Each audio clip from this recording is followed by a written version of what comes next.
1998, tahun yang tidak akan pernah dilupakan oleh bangsa Indonesia. Sebuah tahun yang penuh gejolak, penuh air mata, dan penuh harapan. Di tahun itu, sebuah rezim yang telah berkuasa lebih dari 3 dekade akhirnya tumbang. Namun, tumbangnya kekuasaan tidak datang tanpa harga. Ratusan nyawa melayang, luka dan trauma masih membekas hingga kini. Inilah kisah tragedi 1998, sebuah titik balik sejarah Indonesia.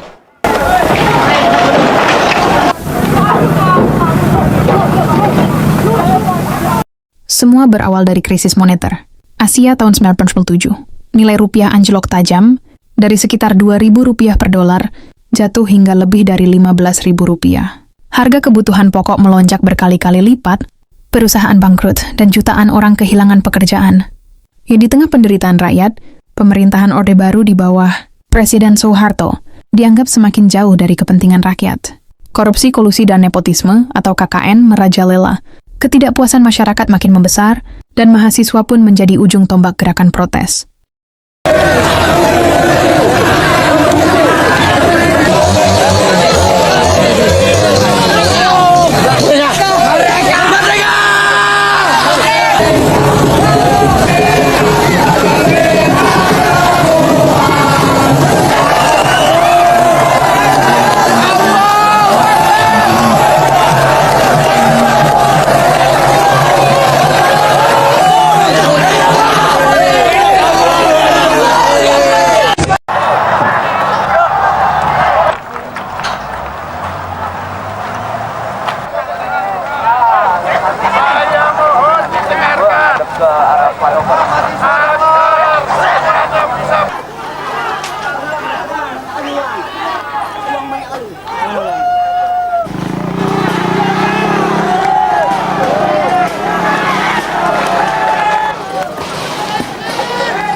Sejak awal 1998, kampus-kampus di seluruh Indonesia bergolak. Mahasiswa turun ke jalan dengan satu tuntutan besar, reformasi. Mereka menuntut turunnya Soeharto, penghapusan KKN, serta perubahan sistem politik menuju demokrasi. Demonstrasi terus membesar. Dari aksi damai, Long March, hingga pendudukan gedung DPR, teriakan reformasi menggema di seluruh negeri.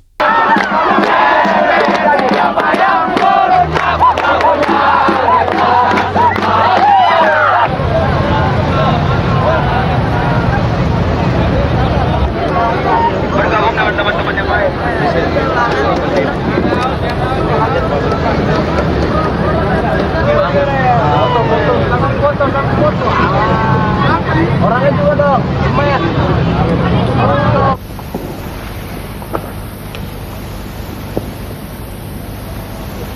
Nang jabatan.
Udah suruh rekan kalian bubar aja. Sekarang udah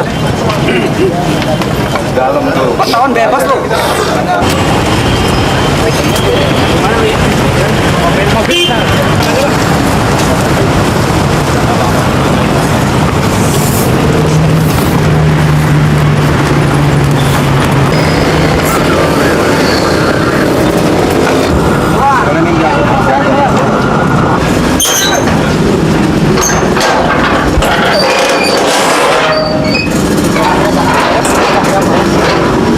Namun perjuangan itu harus dibayar mahal. Pada 12 Mei 1998, dalam sebuah aksi damai di Universitas Trisakti, Jakarta, aparat keamanan menembaki mahasiswa. 4 mahasiswa gugur tertembak.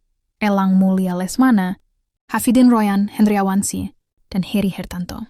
Tragedi Trisakti memicu kemarahan rakyat. Ribuan orang turun ke jalan. Emosi massa meledak, dan Indonesia segera memasuki salah satu babak tergelap dalam sejarahnya.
Party.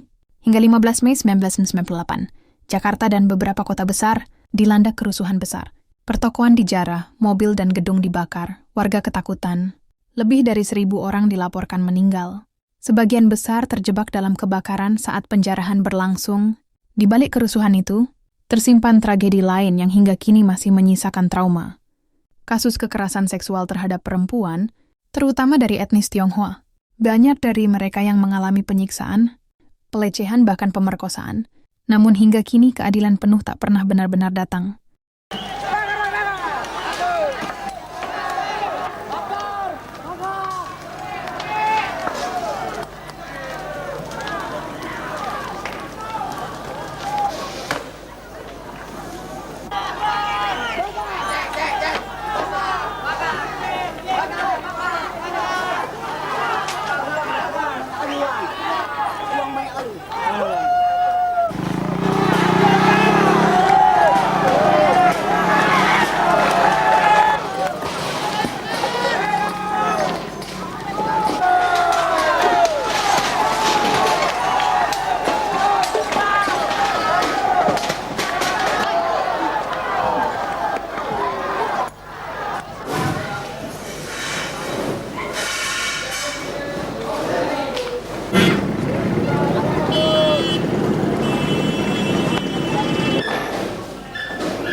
Situasi semakin tidak terkendali.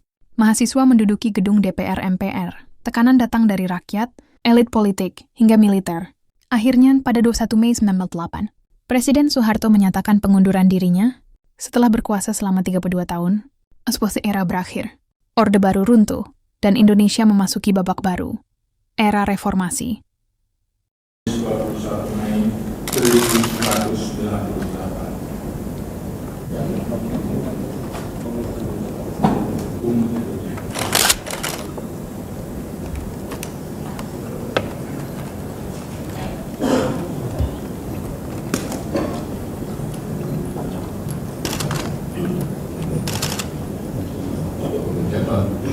Jabatan Presiden Republik Indonesia oleh Bapak B.J. Habibie di hadapan Mahkamah Agung Republik Indonesia. Bismillahirrahmanirrahim. Berdasarkan pasal 9 Undang-Undang Dasar 1945, sebelum memangku jabatan presiden, saya akan melaksanakan kewajiban konstitusional saya, ialah mengucapkan sumpah sesuai dengan agama, berbakti kepada nusa dan bangsa.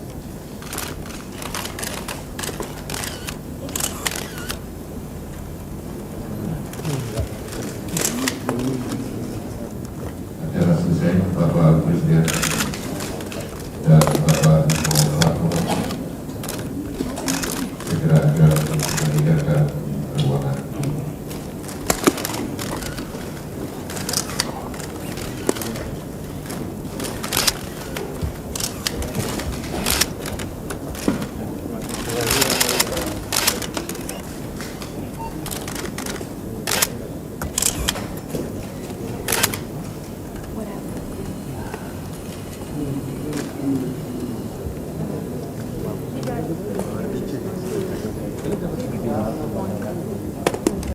Tragedi 1998 membuka jalan bagi perubahan besar.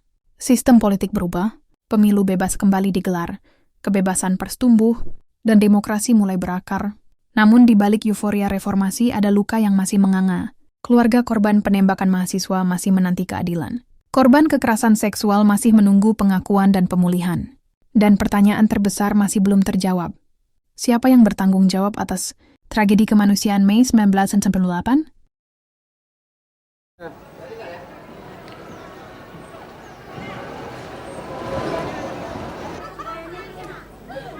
Besok masuk antara besok. Kita menambah kembali. Kami minta, kami dari aparat.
Tragedi 98 adalah pengingat bahwa kebebasan dan demokrasi yang kita nikmati hari ini dibayar mahal dengan darah dan air mata rakyat.